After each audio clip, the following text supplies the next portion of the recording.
and welcome to Old Faithful. I'm your host, Matt Trask.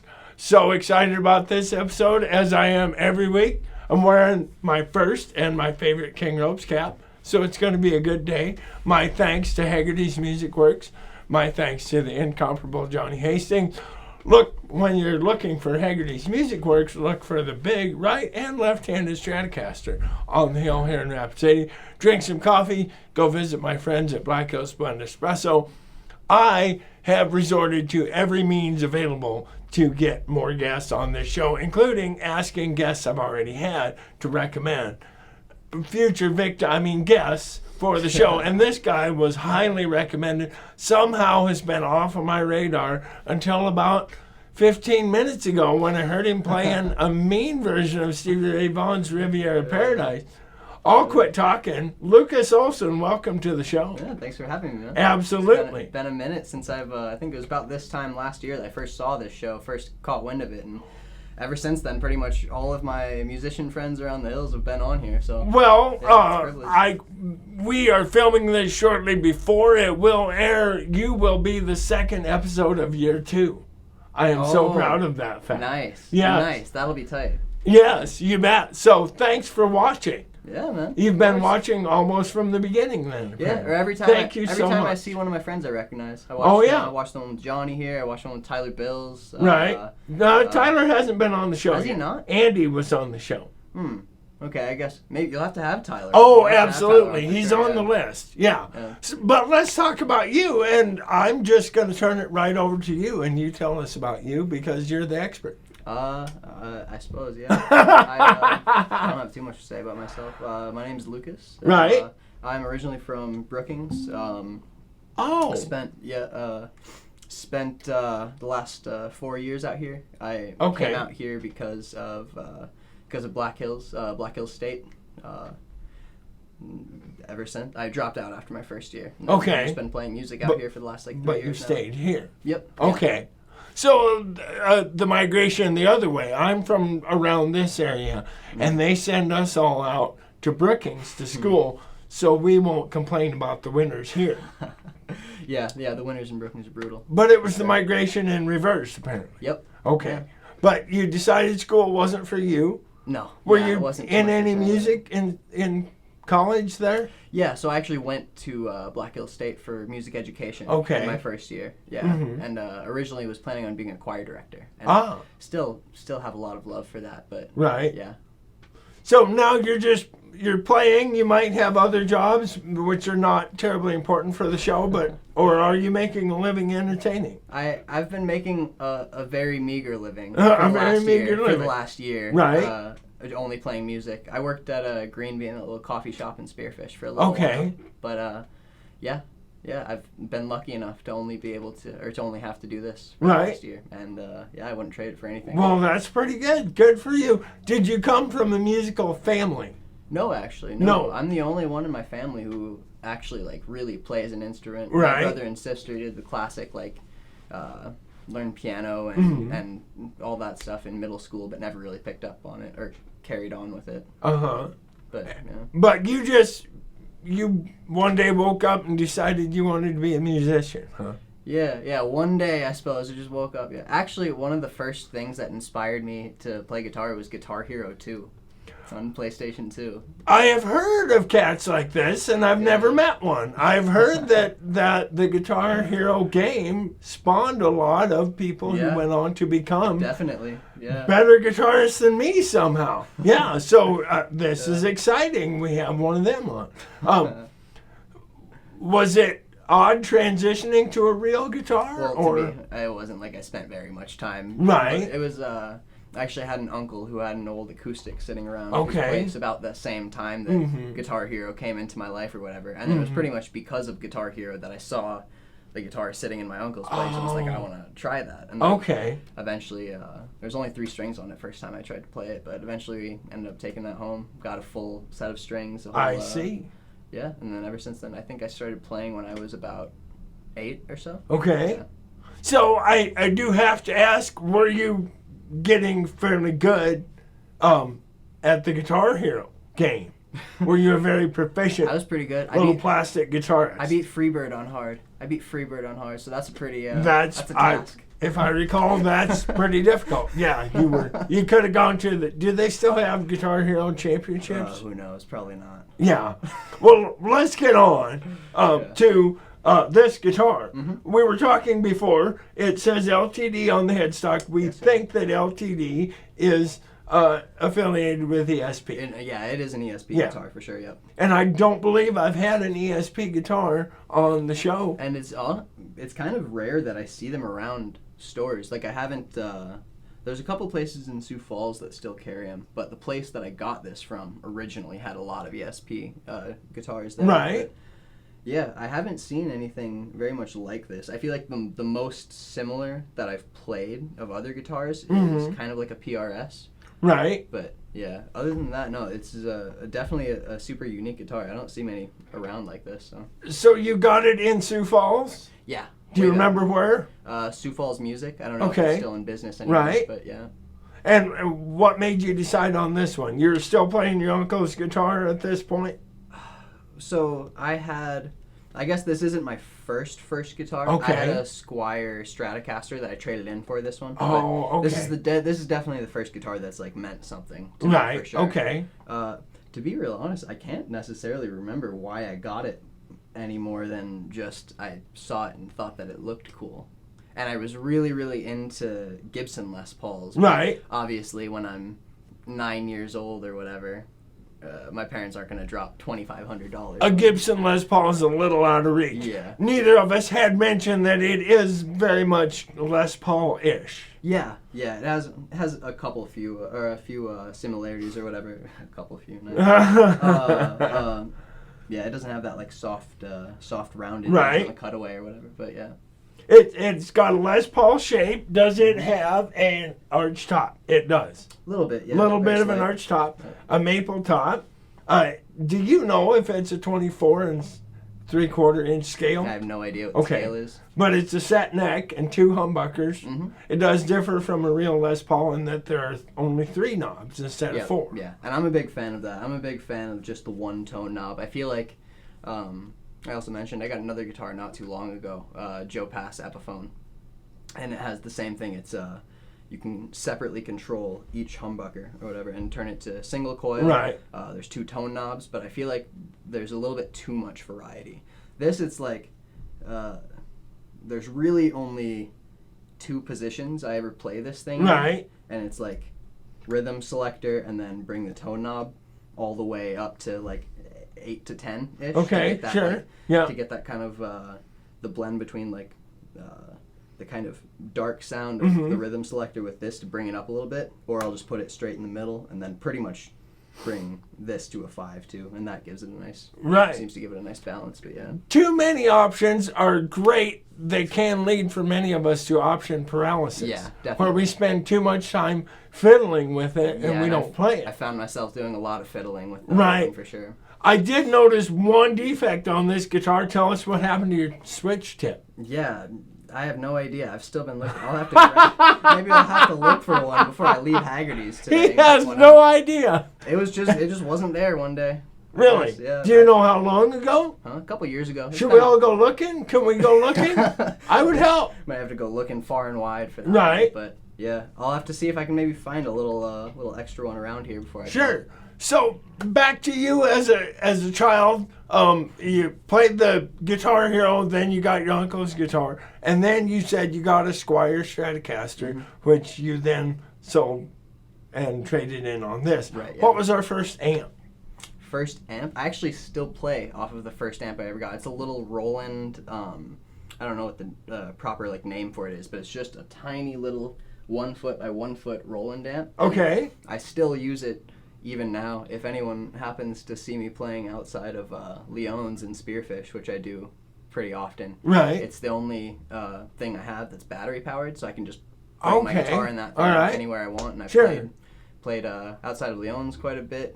I brought it to Pearl Street in Boulder and played down there with it. So it's the perfect little perfect busking amp for sure. So you do actual busking, street performances? That's what I love more than anything. Really? Yeah, I've I think the first time I ever played out on the street was Hobo Day right. in Brookings in like 2011 or 12. So I wasn't very old. I was like 12 or 13. But when you're a little kid playing on the street, you end up making a lot of money just because people are impressed with just about anything you play when you're that young. And but yeah, so I really fell in love with playing outside on the street and pretty much anywhere. I think this is the first of those I've had on the show too. Yeah, no.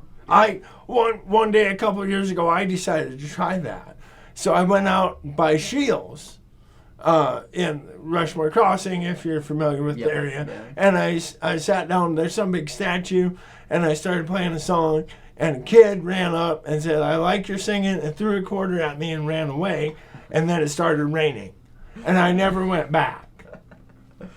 Oh yeah, the conditions are a little bit rough sometimes. You definitely gotta fight a lot of things too. So anyway, back to the first amp.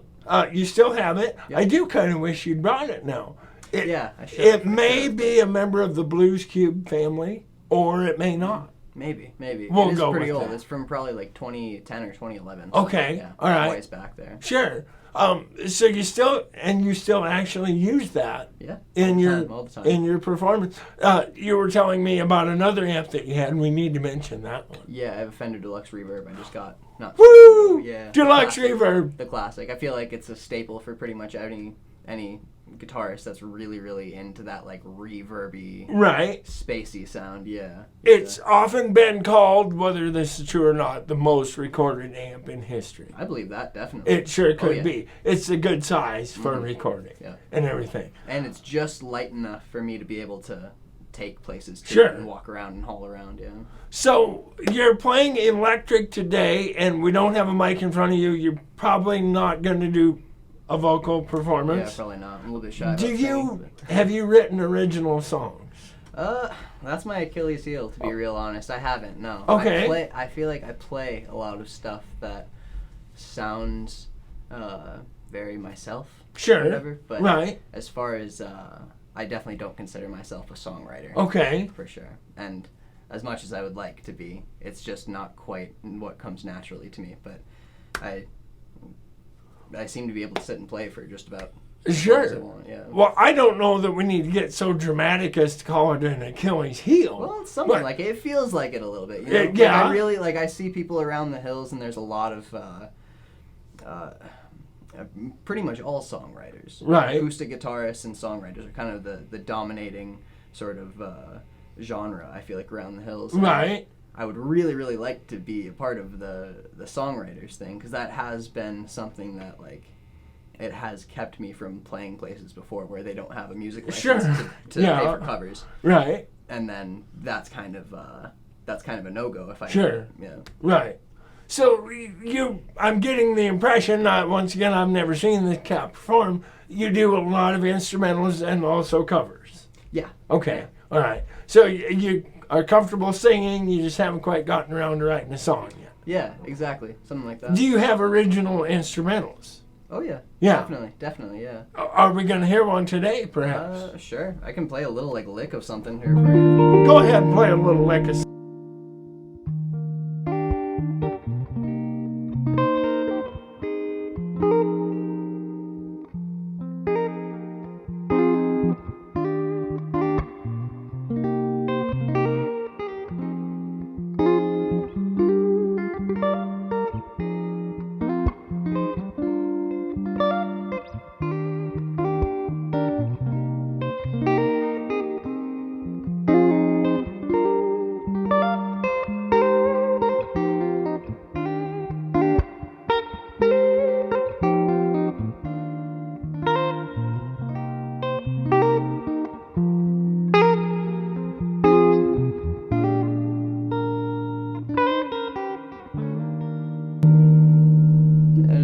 Woo!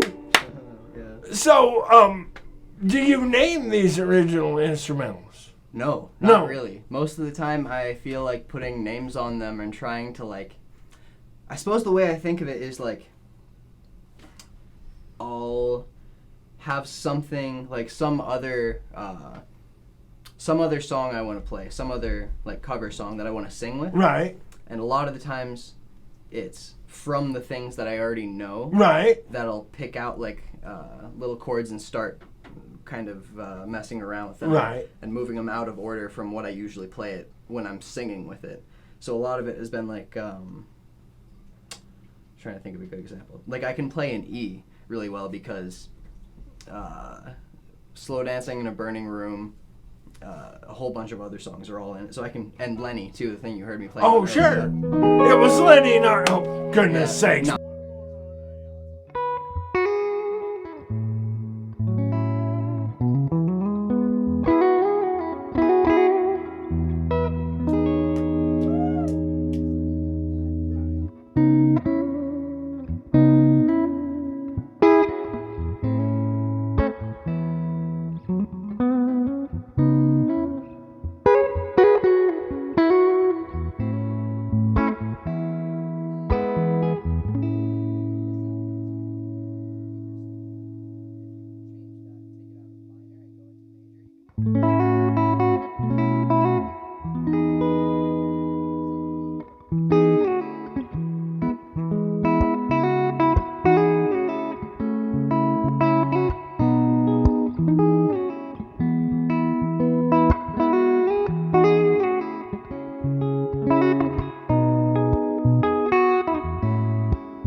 Yeah.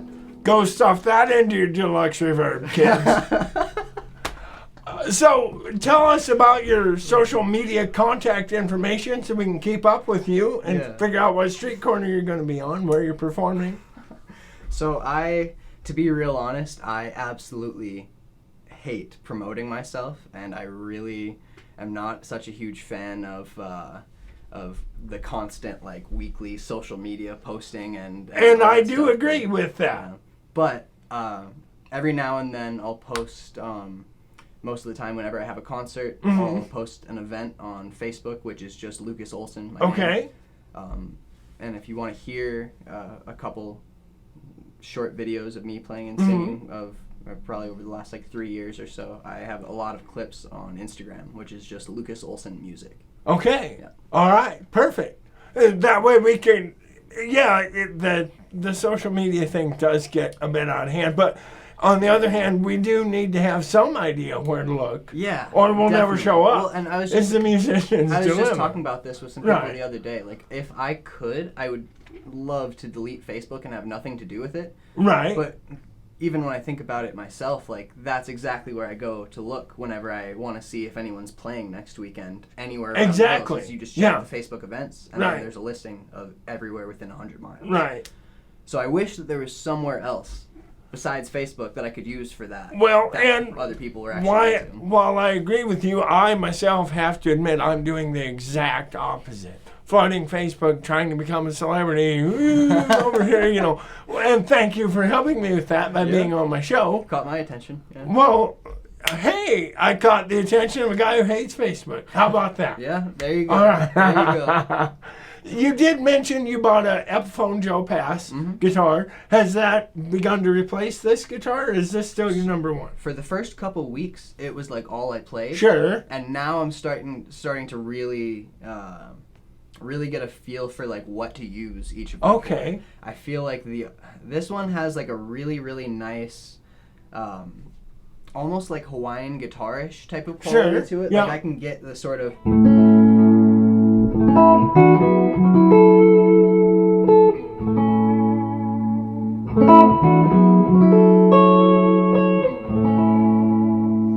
has that sort of like